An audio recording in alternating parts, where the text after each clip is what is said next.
noite a todos. Vamos aos recados. A biblioteca nossa ainda está passando por uma reforma. Em breve os livros estarão novamente disponíveis para empréstimo e para aquisição. A partir de setembro, como todos já sabem, mas é sempre bom a gente reforçar, a evangelização infantil acontecerá todas as terças-feiras, das 20 às 21 horas, e não mais às quintas-feiras como era. Todas as crianças estão convidadas e aquelas que não participavam até então, por favor, tragam para participar da nossa casa.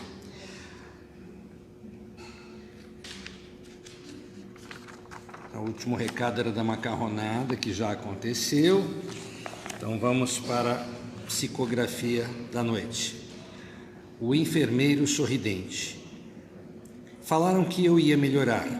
Nada mudou até agora. Estou esperando. O enfermeiro que cuida de mim está sorrindo e diz que sou muito teimosa. Preciso acreditar mais nas coisas.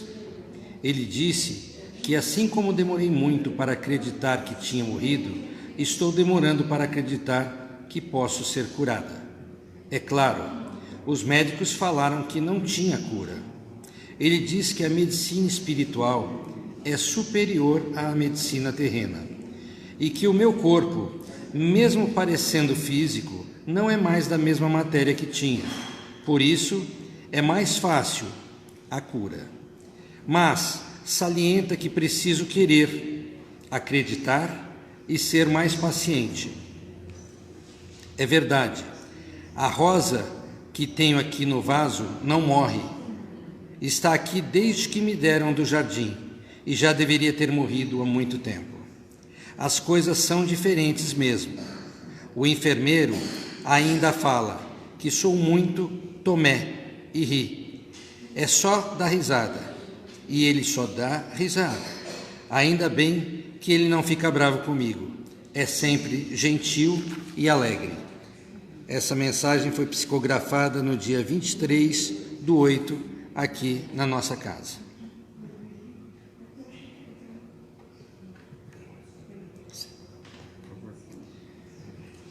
Vamos à prece.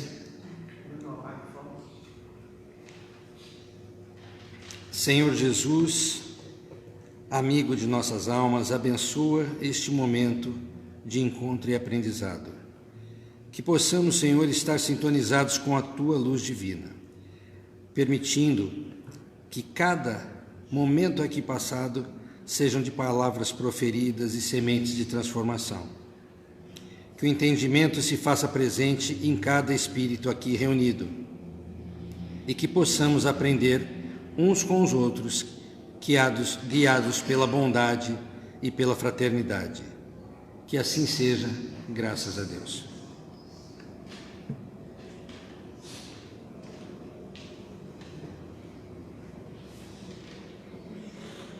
Boa noite a todos, sejam bem-vindos e vibremos para que a paz do Mestre esteja conosco e que nós estejamos com a paz do Mestre Jesus.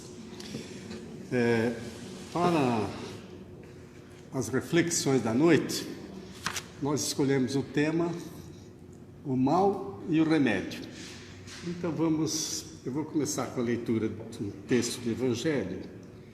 Esse tema está no capítulo 5, Bem-aventurados os aflitos, e eu vou ler apenas um começo.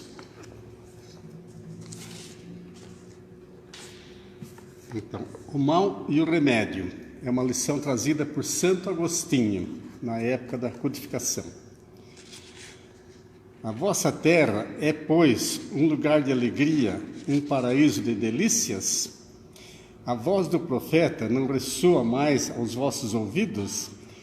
Ele não apregoou que haveria pranto e ranger de dentes para aqueles que nascessem nesse vale de dores? Vós que viestes aí viver, esperai, pois, lágrimas cruciantes e penas amargas.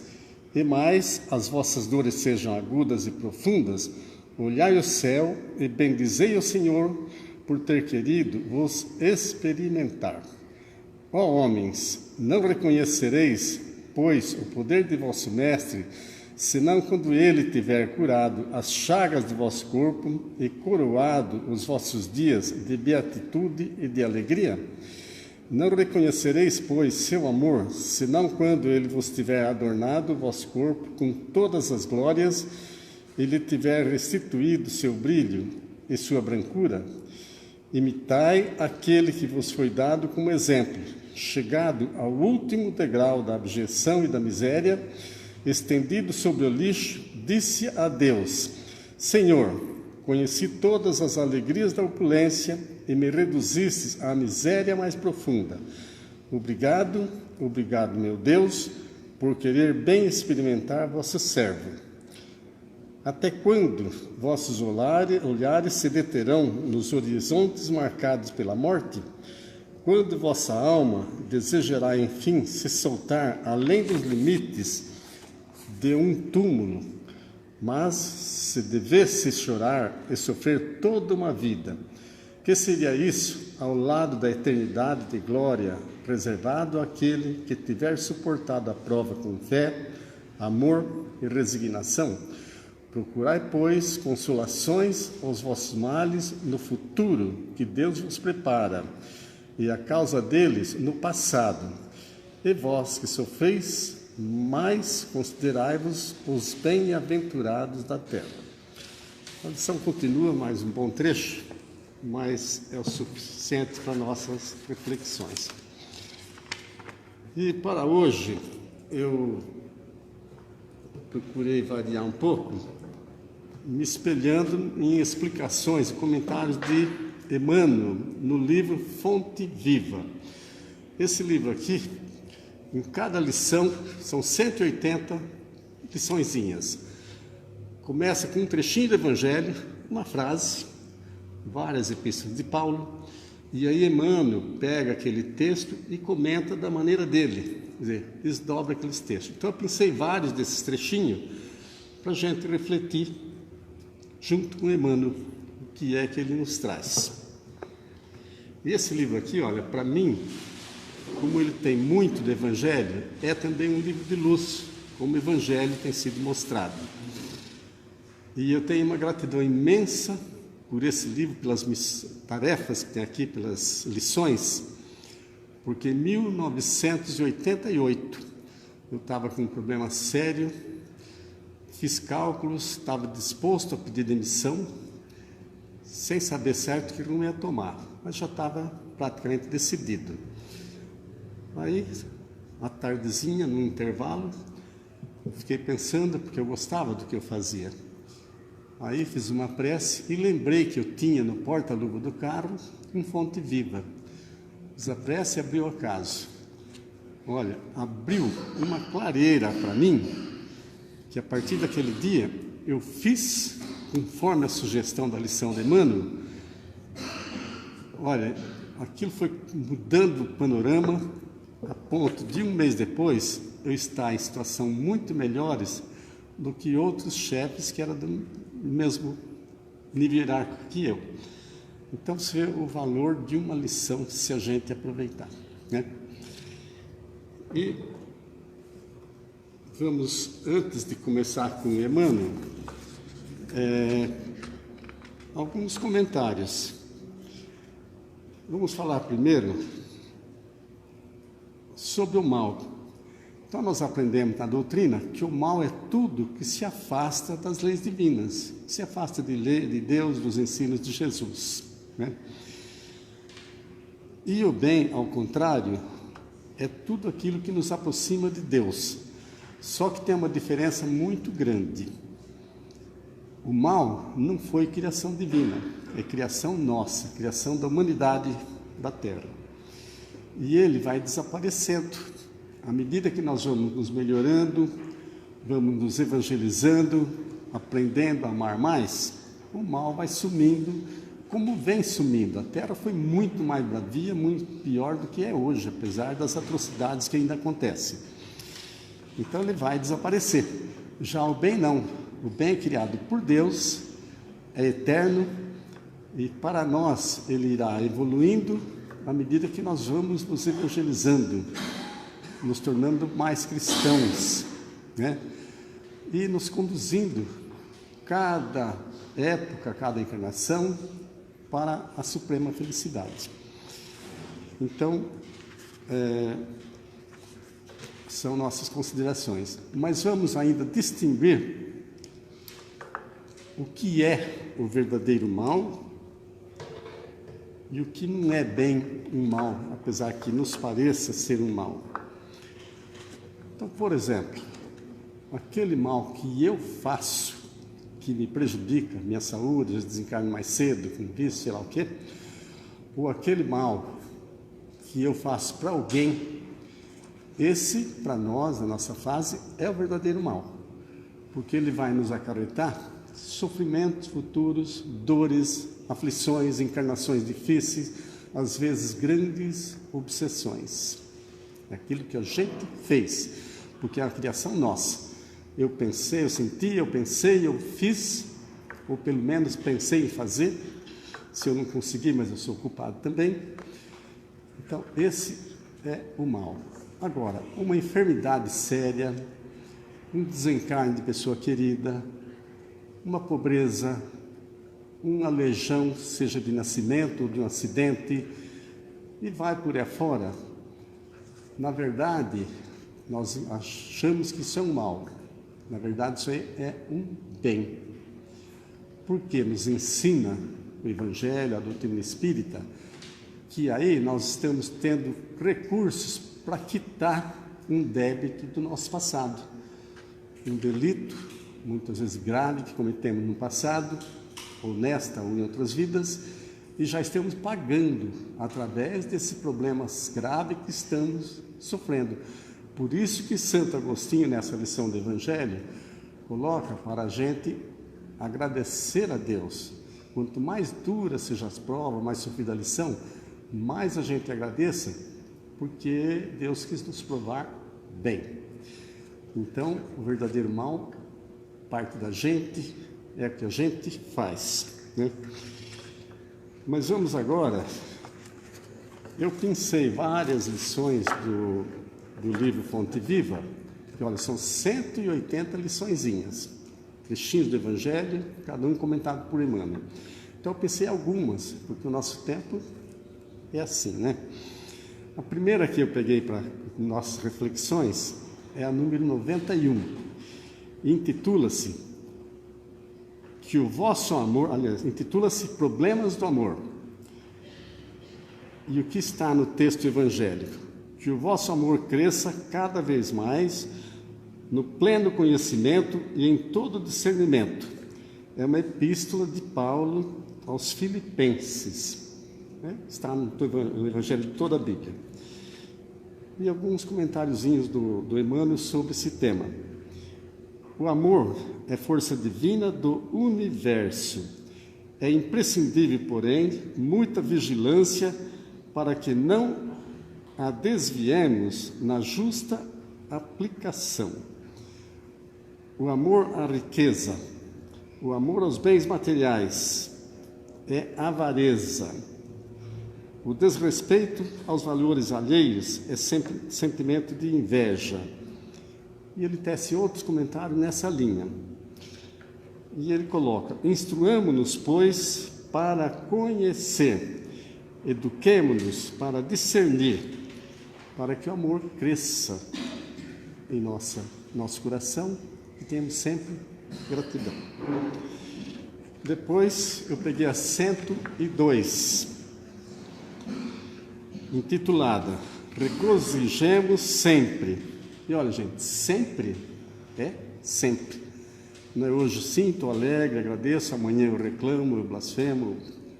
Não, é sempre, conforme Emmanuel, porque esse título aqui foi Emmanuel que deu. Então, regozijemos sempre.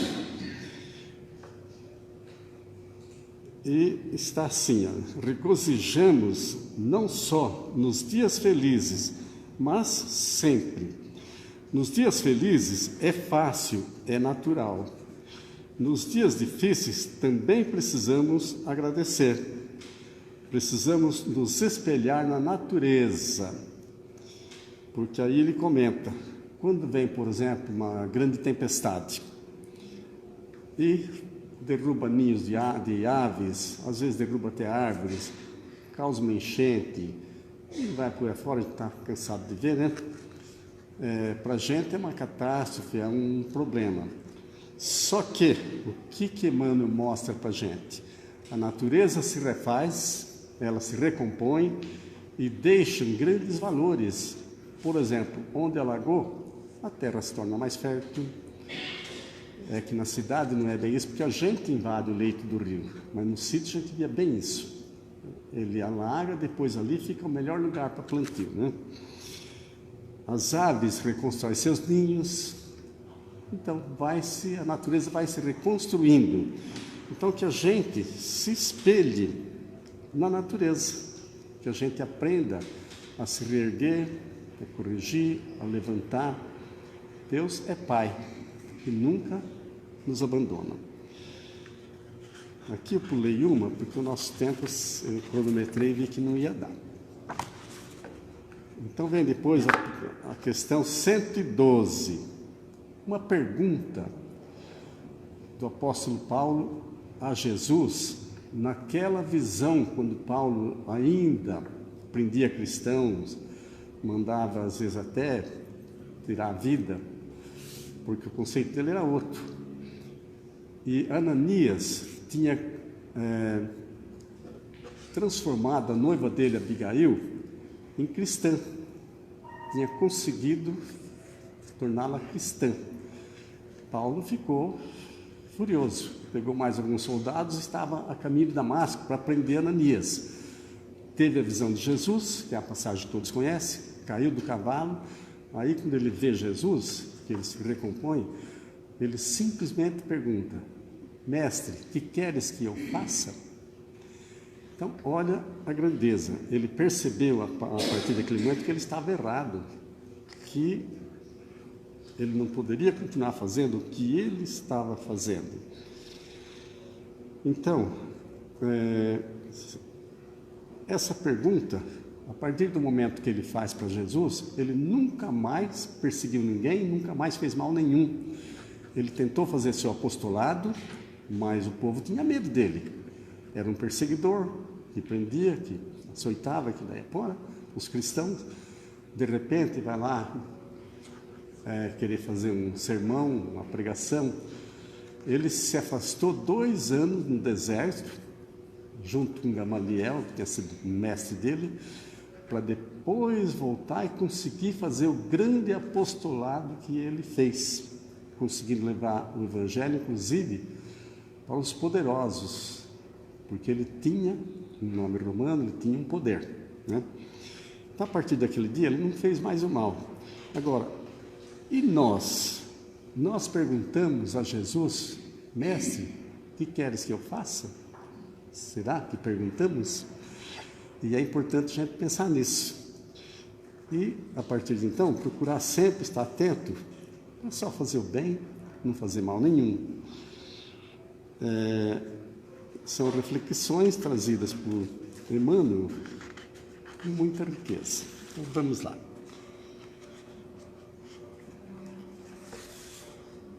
Na 137. Não, estou pulando uma. 135.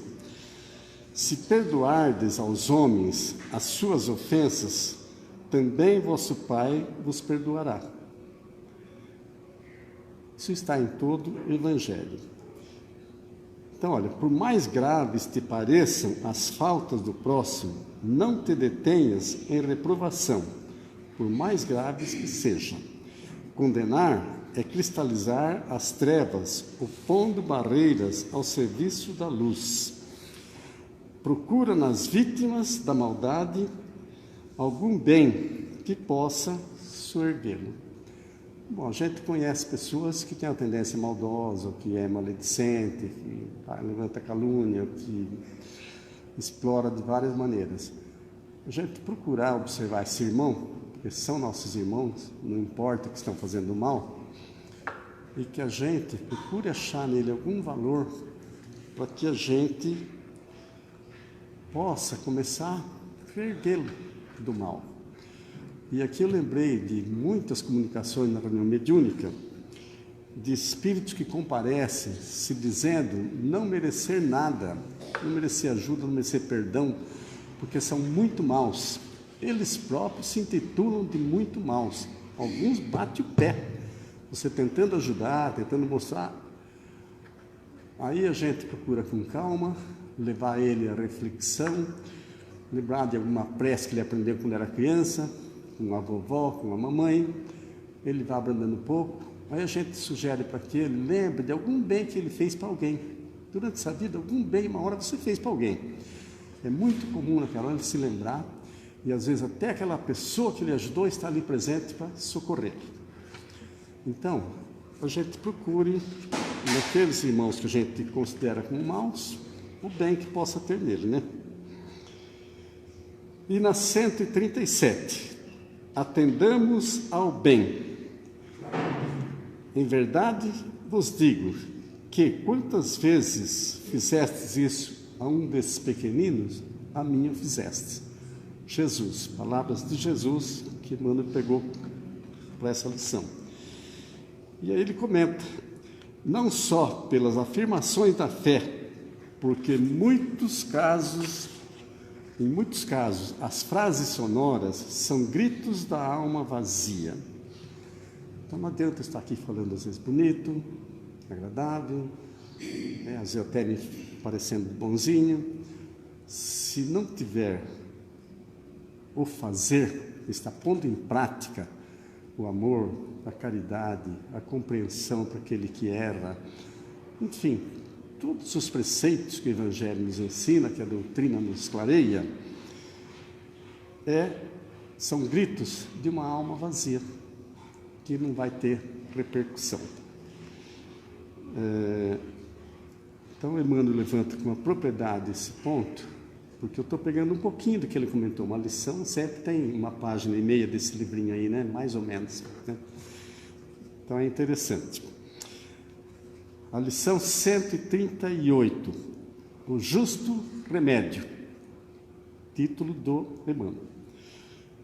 Quanto, porém, à caridade fraternal, não necessitais que vos escreva, porque já vós mesmos estáis instruídos por Deus a que vos ameis uns aos outros. É uma epístola de Paulo aos Tessalonicenses, onde ele escrevia as cartas e mandava para grupos que estavam distantes. E Emmanuel então levanta o seguinte: em sua missão de consolador, recebe o Espiritismo milhares de consultas partidas de almas ansiosas, que imploram socorro e solução para diversos problemas. Os problemas, eu pensei até em enumerar, mas nós conhecemos tantos problemas, né, que estão aí na nossa vida, no dia a dia, na vida de muitos conhecidos, são de várias naturezas. Mas, seja lá o problema que for, que a gente perceba em alguém, e a gente tem que se adestrar para perceber problema, às vezes nem parecendo. Começa a perceber uma pessoa muito quieta, às vezes não sai mais de casa, enfim, tem várias maneiras de manifestar. Vamos procurar se aproximar, se aconchegando, conquistar, para sentir qual é o clima, qual é o problema e poder ajudar, né? Eu teria vários exemplos para dar aqui, porque eu fiquei no Senai 35 anos, então quantos casos que surgiram com alunos, com adulto que estava planejado para ir, com revólver na malinha já para sair dali e matar alguém. Você consegue perceber e trabalhar dentro do Evangelho, dentro da doutrina, e muda o curso das coisas, né? Então a gente tem que se exercitar. A 138, o justo remédio. Esse que eu já falei, né? Perdão. Então é a 154. Ninguém vive para si. Porque nenhum de vós vive para si. Paulo aos Romanos. Então é a epístola de Paulo para o povo de Roma. A árvore que plantas produzirá não somente para a tua fome, mas para socorrer as necessidades de muitos. A luz que acendes clareará o caminho não apenas para os teus pés, mas igualmente para viajores que seguem ao teu lado. Então,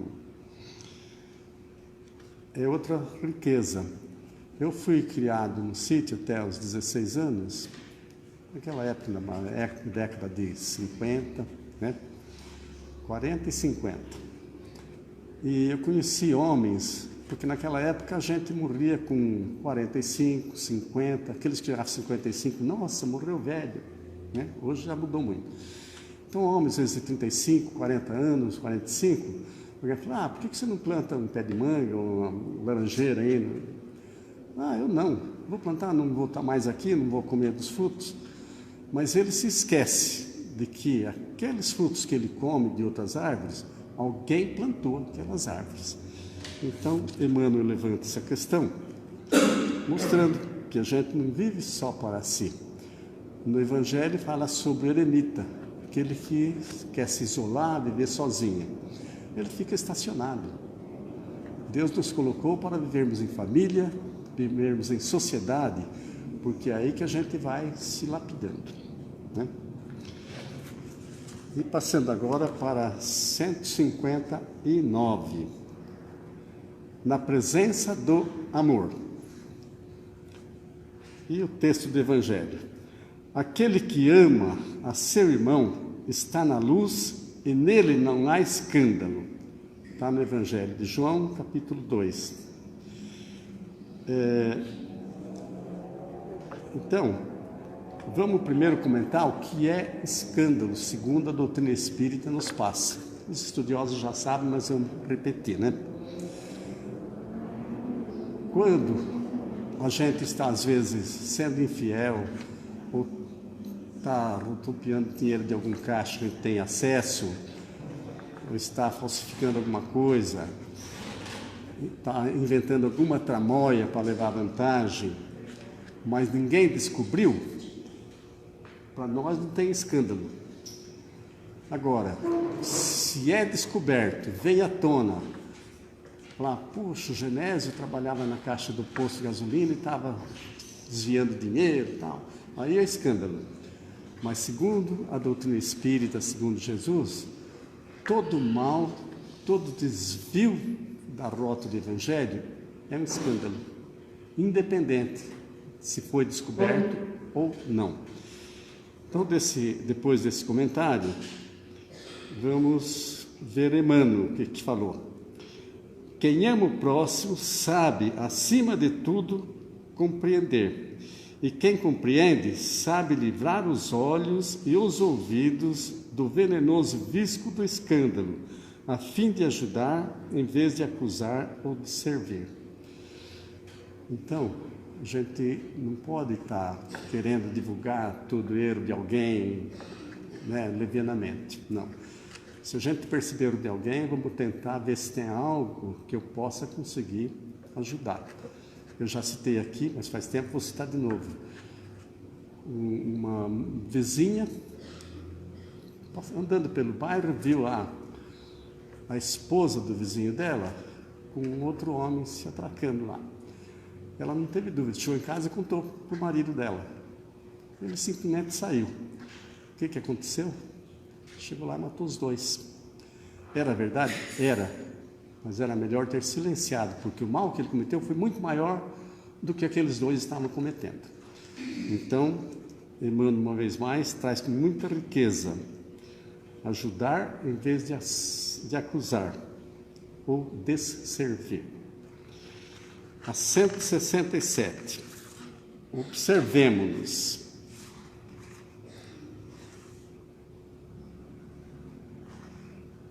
Perdão, como é que está aqui? Aquele que diz permanecer nele, quer dizer, em Jesus, deve também andar como ele andou. Evangelho de João, capítulo 2. Há quem exalte o trabalho incessante do Senhor na extensão do bem, acomodando-se na rede da preguiça e do comodismo. Se nos confessamos aprendizes do Evangelho, lembremos-nos de que o nome de Jesus está empenhado em nossas mãos.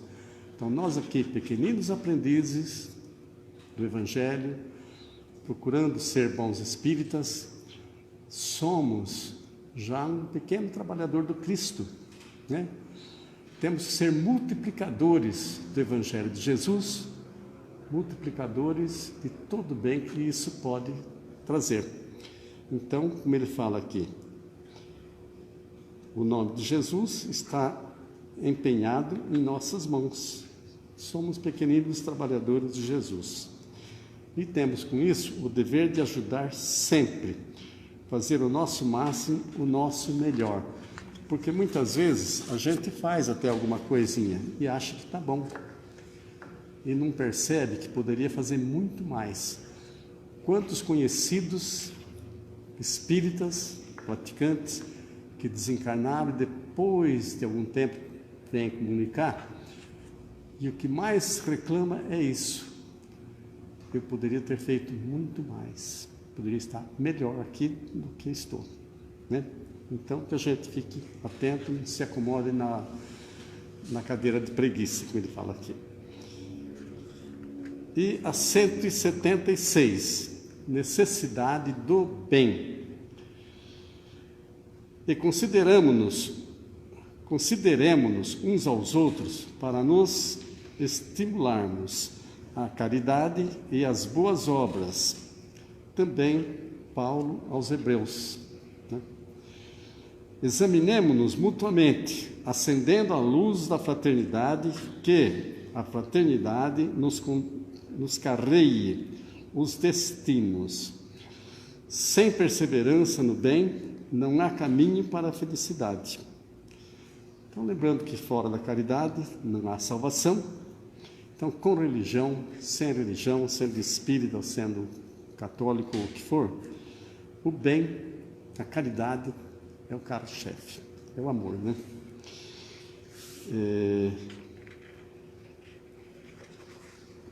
E vamos ainda, vou pular um pouquinho, por causa do relógio.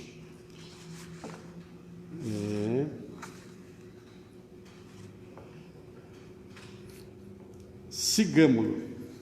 É o último trechinho que eu pensei. Aquele que me segue não andará em trevas. Jesus, palavras de Jesus. Há quem admire a glória do Cristo, mas a admiração pura é simples e pode transformar-se em êxtase inoperante. Então, sejamos multiplicadores do bem. Tá bom, eu fico admirado com as curas de Jesus, com a ressurreição de Lázaro, com a transfiguração no monte lá que ele foi, e tantas outras coisas, mas se eu não levar isso a sério, toda essa glória de Jesus, é um êxtase, eu fico admirado, eu gosto, mas para mim não vai servir para muita coisa, né? Eu vou dar um cutucão aqui nas palestras espíritas. A palestra pode ser grandiosa por grandes oradores, como tivemos aí Richard Simonetti, Divaldo Franco, tantos outros, Raul Teixeira, que é fantástico. Mas se eu ouvir aquela palestra tão cheia de sabedoria, de importância, mas não levar a sério para mim, para a minha vida, para ver o que eu preciso melhorar em mim, o que eu posso fazer de melhor para o próximo, aquela palestra, para mim, foi vazia, né? E se eu, pior ainda, se eu fizer uma palestra, estudei o tema, procurei fazer o meu melhor, mas se eu não me esforçar para colocar em prática, pelo menos a partir daqui, palavras vazias para mim, ainda que para alguém possa ter sido útil, né? Então é como nas faculdades. O nome da faculdade, a importância do mestre é importante? É. Mas o principal, e olha que eu fiz pedagogia, 35 anos em área pedagógica, o principal é a vontade do aluno, aquela vontade firme, a atenção, não se desviar em brincadeira só, com saída com amigos, sem se debruçar os devidos estudos. Às vezes uma faculdade simples, uma escola simples, produz grandes homens para a vida em nossas indústrias, ou na medicina, em vários campos. E às vezes uma grande faculdade não serviu de muita coisa para aquele que se formou naquela faculdade. Assim são nossas palestras. Eu tenho plena consciência que não sou um orador espírita, a gente estuda a doutrina a tempo, procura trazer coisas que seja coerente com a doutrina e com o Evangelho, mas a minha pequenez está aqui ainda comigo. Devagar, no caso eu chego lá. Então, uma boa noite a todos, muita paz, porque de tudo que nós vimos aqui, que conclusão nós podemos tirar? O mal, então, o verdadeiro mal é aquele que nós fazemos, mas tem aquele mal também que nos atinge, que a gente também tem que se esforçar para se libertar dele, sem dúvida. É procurando meios, é pela prece, é por tratamento, seja lá o que for. Temos que procurar nos libertar. Mas esse, como eu disse, a gente está pagando uma dívida. E evitar fazer o mal. Então, para fechar, o tema da palestra, que está no Evangelho, o mal e o remédio. O mal, já sabemos, é aquilo que a gente faz de ruim para alguém. E o remédio, simplesmente, uma palavrinha curtinha, o amor. Porque quem ama de verdade, ele é caridoso, ele não vai depender de ninguém, ele não vai falar mal de ninguém, falsamente ou verdadeiramente, ele sabe silenciar na hora certa. Então, o amor é, sem dúvida, o remédio para o mal. Boa noite a todos, um bom descanso e até o próximo momento.